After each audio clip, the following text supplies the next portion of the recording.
রাজধানী নিকুঞ্জ থেকে আমাদের সাথে যোগ দিয়েছেন বিএনপি চেয়ারপারসনের উপদেষ্টা জয়নুল আবদিন ফারুক এবং ধানমন্ডি থেকে আমাদের সাথে আছেন এনসিপি যুগ্ম আহ্বায়ক ডাক্তার তাজনুভা জাবিন। প্রথমেই চলে যাচ্ছি, আপনাদের দুজনকেই স্বাগত জানাতে চাই ইন্ডিপেন্ডেন্ট টেলিভিশনে। তবে প্রথমেই চলে যেতে চাই জনাব জয়নুল আবদিন ফারুকের কাছে। জনাব ফারুক, যেটি জানতে চাই, নিউ ইয়র্কে মির্জা ফখরুল সহ অন্য নেতাদের এমন পরিস্থিতির শিকার হতে হলো কেন?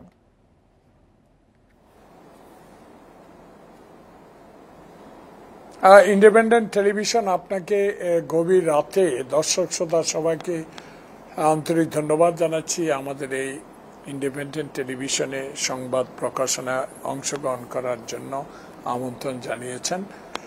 আমি এইটুকু বলতে চাই, দেশে গণতান্ত্রিক আন্দোলনে যে সকল দল মত ব্যক্তি জুলাই অগাস্ট বিপ্লবকে সমর্থন দিয়ে হাসিনা বিরোধী আন্দোলন করেছে, তাদের বিরুদ্ধে তো আওয়ামী লীগ একটা শক্তি সবসময় কাজ করছে। তাদেরকে কিভাবে হেনস্থ করা যায়, তাদের কিভাবে অপমান করা যায়। 16 বছর আমরা যে আন্দোলন সংগ্রামে হায়নাগরে নির্যাতনে মামলা হামলার শিকার হয়ে আমরা টিকে আছি এবং জুলাই বিপ্লবকে সমর্থন দিয়ে যে মুগ্ধ খোকন ওয়াসিমের রক্তের বিনিময়ে অর্জিত হয়েছে, কিন্তু বিদেশের মাটিতে গিয়ে এনসিপি বা আমাদের মির্জা আলমগীর জামাতে ইসলামের নেতা সহ যারা আজকে জাতিসংঘে গিয়েছেন, তাদেরকে এভাবে, এটা তো এখন হাসিনা বিরোধী আন্দোলনের নাই। এখন তো বাংলাদেশে একটা গণতান্ত্রিক ব্যবস্থা কায়েমের জন্য এই সরকার আপ্রাণ চেষ্টা করে যাচ্ছেন। সেই মুহূর্তে যখন এই জাতিসংঘে অধিবেশনে যোগদানের জন্য যাওয়া হচ্ছে, তখনই কেন এই বিব্রতকর অবস্থা তৈরি করা হলো? এটাতে আমার এই ক্ষুদ্র অভিজ্ঞতা, আমি মনে করি এটা বাংলাদেশের গণতান্ত্রিক পন্থা বা গণতান্ত্রিক অবস্থা ফিরে আসার ব্যাপারে আওয়ামী প্রেতাত্মারা যেভাবে বাংলাদেশে এবং বাইরে কাজ করছে তার একটি প্রমাণ, তার একটি দৃষ্টান্ত। কারণ ওইখানে আমাদের এনসিপি নেতাদের উপর বা আমাদের ডেলিগেটসের উপর যে অপমানজনক ব্যবহার করেছে, এতে কি বাংলাদেশের জনগণ কোনোদিনও গ্রহণ করবে না। কারণ 16 বছর মানুষ দেখেছে হাসিনা যেভাবে গণতন্ত্র নামে দেশ শোষণ করেছে, শাসন করেছে, ব্যক্তি আধিপত্য বিস্তার করেছে। সেই পূর্ব লক্ষণে যখন দেশে আন্দোলন সংগ্রাম চলছিল, তখন এইসব নেতারাই নেতৃত্ব দিচ্ছিল। বাংলাদেশ জাতীয়তাবাদী দলের সমর্থন আমরা দিয়েছি।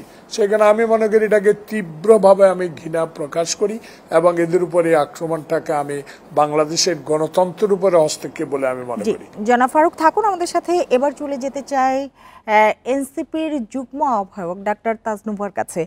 ডাক্তার তাজনুভা, যেটি জানতে চাই, প্রধান উপদেষ্টা সফর সঙ্গীদের নিরাপত্তার অভাব ছিল বলে মনে করেন কি আপনি?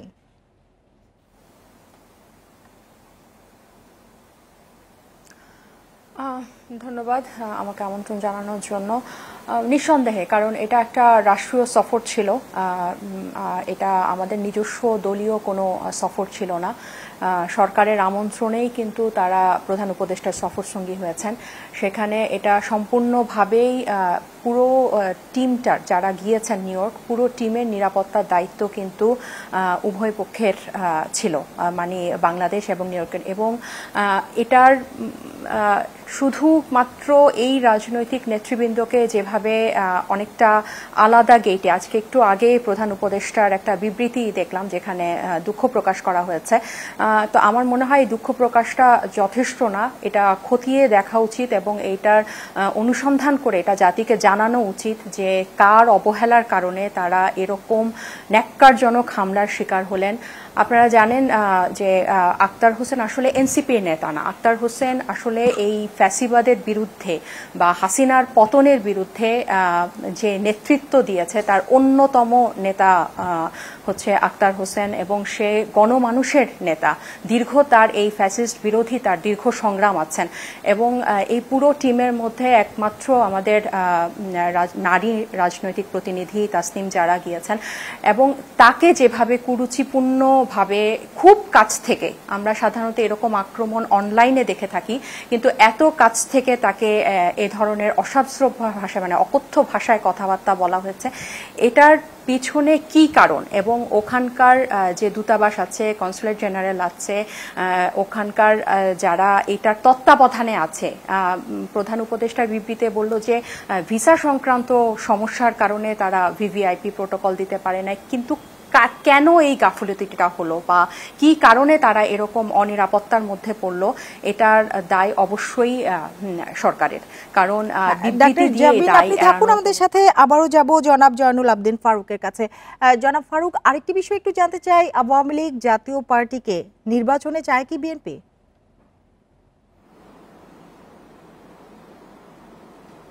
হ্যাঁ, দেখুন, এই বিষয়গুলো হলো রাজনৈতিক যে অবস্থা বাংলাদেশে এখন বিরাজমান, হঠাৎ করে এই প্রশ্নটা কেন আসলো?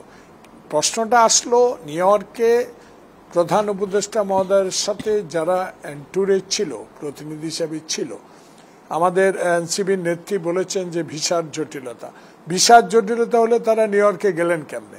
তাহলে নিউ ইয়র্কের কনসুলেট জেনারেল, নিউ ইয়র্কের এমবেসি, নিউ ইয়র্কের সরকার, বাংলাদেশের সরকার যখন প্রধান উপদেষ্টা মহোদয় বিবিআই দিয়ে চলে গেলেন, ভিআইপি গেট দিয়ে চলে গেলেন, মির্জা ফখরুল ইসলাম আলমগীরের মতো একজন নেতা, মাওলানা আবু তাহেরের মতো একজন নেতা, আমাদের আখতার হোসেনের মতো, জারার মতো যারা আন্দোলন সংগ্রামের নেত্রী, এদেরকে এন্টুরেস করে, আমাদের হুমায়ুন এন্টুরেস করে এদেরকে বাইরে রেখে চলে যাওয়াটা তা কি কারণ ছিল? যে কারণটা আমি এখনো মনে করি বাংলাদেশে নির্বাচনকে নিয়ে যে ষড়যন্ত্র বা যে শঙ্কা এবং এদেরকে অপমান করার পিছনে আওয়ামীর এই শঙ্কাটা আমার মনে এখানে বিরাজ করছে।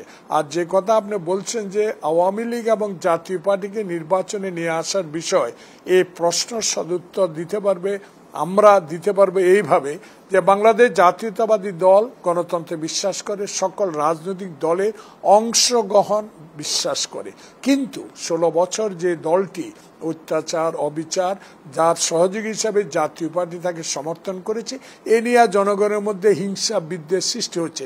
এই বিষয়ে আইনগত দিক চিন্তা করে ডিসিশন নেওয়া হবে। এটা তো আমার আর আপনারা দলের কথা বা দলের কথা যারা বলছেন সেটা সঠিক হবে না। আমার দল চিন্তা করবে যে কথাটা বলছে সে কথাটা চিন্তা ভাবনা করেই বলবে। অতএব এটা কোন পত্রিকা আসলো, সামাজিক যোগাযোগের মাধ্যমে আসলো যে আমার দল এটা চায়? আমার দল তো সবসময় সালাউদ্দিন আহমদ ঐক্য কমিশনের মিটিংয়ে বলেই যাচ্ছে যে আওয়ামী লীগকে বিচার করা উচিত, আওয়ামী লীগের নেতা কর্মী যারা অত্যাচার অবিচার করছে তাদেরকে বিচারে আওতা আনা উচিত। কিন্তু নির্বাচনকে সামনে রেখে এইসব আমাদের জাতীয় স্থায়ী কমিটি আছেন, তারাই সিদ্ধান্ত নেবেন। এটা ব্যক্তিগতভাবে আমার দল সিদ্ধান্ত নেবে। জনাব ফারুক থাকুন আমাদের সাথে, আমরা আবারও আসবো। ডাক্তার জাবির, আবারও যেতে চাই আপনার কাছে, যে বিএনপি বলছে মির্জা ফখরুল ইসলামের বক্তব্য ভুলভাবে উপস্থাপন করা হয়েছে। আপনারা কি বিএনপি নেতাদের সাথে কথা বলেছেন বা সুযোগ পেয়েছেন কথা বলার?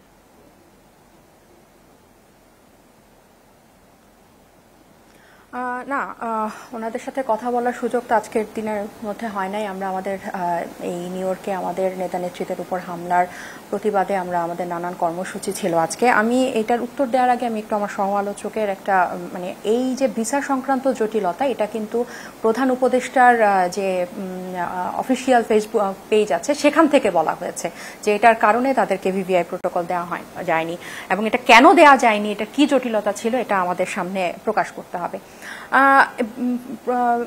মির্জা ফখরুল ইসলাম আলমগীর যে বক্তব্য দিয়েছেন, এটা উনি কিছুক্ষণ আগে উনি বলেছেন যে উনি এরকম যেরকম আপনারা খবরে দেখাচ্ছিলেন যে এটা উনি এভাবে বলেনি।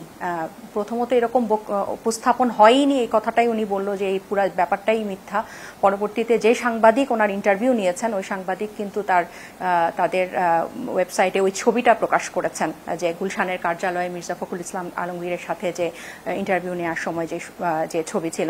এখন উনি এটা বলেছেন কি বলেন নাই, এটার তো একটা ব্যাপার আছে, কিন্তু এই যে আওয়ামী লীগ এবং জাতীয় পার্টি প্রশ্নে এখনো যদি কিন্তু আছে, আমরা যে গণতন্ত্রের দোহাই দিচ্ছি, আমরা যে সব দলের অংশগ্রহণের কথা বলছি, আমরা একবারও মনে করছি না যে গত 15-16 বছর ধরে গণতন্ত্রকে যে তারা একেবারে কবর দিয়ে দিয়েছিল, আস্থা করে ফেলে দিয়েছিল, এটা কিন্তু আমরা কেউ বলছি না। আমরা সবাই মুখে বিচারের কথা বলছি, অনেকটা বলার খাতিরে বলছি, আমরা কিন্তু এই ব্যাপারটাতে এমফেসিস দিচ্ছি না। আমরা আমাদের অন্যান্য রাজনৈতিক বড় বড় রাজনৈতিক দলগুলোর কিন্তু প্রধান মনোযোগ হচ্ছে নির্বাচন করা এবং পরবর্তী সরকার গঠন করা।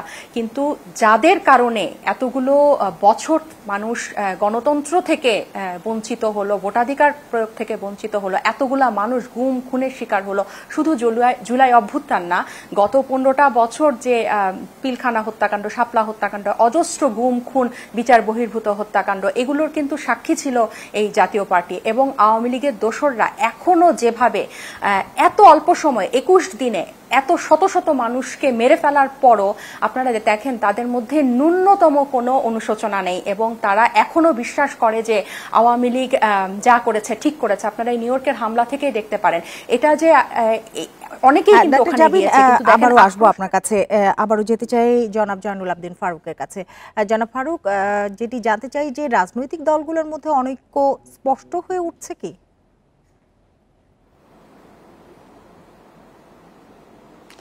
হ্যাঁ, দেখুন, ইন্ডিপেন্ডেন্ট টেলিভিশনে খবরের মধ্যে দিয়ে আজকে আমাদের দুইজন রাজনৈতিক কর্মীকে আপনারা আমন্ত্রণ জানিয়েছেন। অনেকগুলো কথা আমাদের নেত্রী বলেছে। আমি এইটুকু বলতে চাই, 16 বছর আমরা হাজার হাজার মামলা মাথায় নিয়ে আয়নাঘরে নির্যাতন সহ্য করি, হাঁটু পানিতে দাঁড়িয়ে রাত্রি যাপন করি, এক জেলা থেকে অন্য জেলায় গিয়ে রিক্সা চালিয়ে যারা জীবন ধারণ করেছে, সাথে সাথে মামলা মাথা নিয়ে আমরা পালিয়ে বেরিয়েছি। সেই সময়ে বাংলাদেশে যখন এই জুলাই অগাস্টের বিপ্লবের মধ্যে দিয়ে দেশ একটা রাহমুক্ত হলো, ঠিক সেই মুহূর্তে আবার 1 বছরও কি আমরা রাহমুক্ত যে সব সচিবালয় থেকে বা বিভিন্ন অঙ্গন থেকে আমরা করতে পেরেছি? পারি নাই। সেখানে আমি বলতে চাই যে বাংলাদেশের যে বর্তমান প্রেক্ষাপট, সেই প্রেক্ষাপটে নানা মনে নানা কথা থাকতে পারে, বিভিন্ন রাজনৈতিক দলের মতাদর্শ আমাদের সাথে একমত না হতে পারে, ভিন্ন মত হইতে পারে, যে বাংলাদেশের একটা বিষয়তে আমরা সবাই ঐক্যমত। হাসিনা বিরোধী আন্দোলনে যারা আমরা আন্দোলন সংগ্রামী ছিলাম, রাস্তায় ছিলাম, তাই না, আমার মতো লোকে মানে 84টা মামলার আসামি ছিলাম, সেখানে দীর্ঘদিন জেল খেটেছি। সেখানে আজকে এটাই প্রমাণিত হয় যে বাংলাদেশে যে আন্দোলন সংগ্রামের মধ্যে হাসিনা বিদায় নিলেও হাসিনার প্রেতাত্মারা এখনো বিদায় নেয় নাই। আমাদের নেত্রী একটা কথা বলেছে যে আমরা যে কথাগুলো আমরা বারবারই বলি যে আওয়ামী ফ্যাসিস্টের বিরুদ্ধে সংগ্রামে আমরাই ছিলাম, আমরাই আমাদের নেতা তারেক রহমানের নেতৃত্বে, বেগম খালেদা জিয়ার নেতৃত্বে আন্দোলন সংগ্রাম করে জুলাই অগাস্ট বিপ্লবকে আমরা সমর্থন দিয়েছি। আজকে আপনারাও আমাদের একত্রিত আন্দোলন আমরা শরিক হয়েছে, এটা অস্বীকার আমরা করি না। কিন্তু একটা জিনিস আমার মনে হয় বাংলাদেশে এখন বোঝা উচিত, আমাদের জনগণের যে ঐক্য, সে ঐক্যকে বিনষ্ট করার জন্য একটা শঙ্কা আমরা অনুভব করছি। সে শঙ্কা থেকে বেরিয়ে আসতে হলে আমাদের জনতার ঐক্য, যেটা আমাদের নেতা তারেক রহমান যেটা বলেছে, ঐক্যকে আমাদের শক্ত হাতে ধরে রাখতে হবে, যে কোনো আঘাত আসুক। আজকে আমি মনে করি এটা বিচ্ছিন্ন ঘটনা। নিউ ইয়র্কে জায়গায় কয়েকজন আওয়ামী লীগের যদি একটা ভাঙ্গা ডিম ছুঁড়ে মনে করে যে বাংলাদেশের গণতান্ত্রিক ব্যবস্থাকে আবার ইলেকশন পিছাই দিবে, আবার ইলেকশন করতে দিবে না, আবার আওয়ামী লীগ জাতীয় পার্টি আসবে, ঠিকই আমাদের নেত্রী বলেছে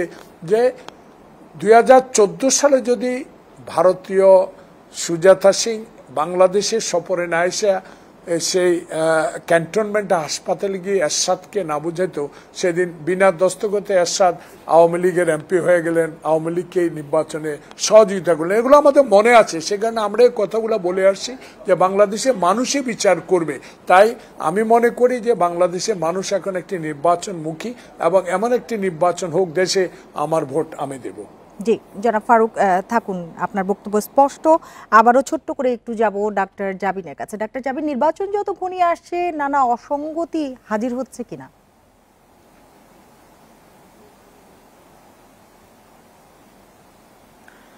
এটা তো থাকবেই, কারণ আমরা জুলাই সনদ বাস্তবায়নের প্রক্রিয়ায় আমরা এখনো একমত হতে পারি নাই।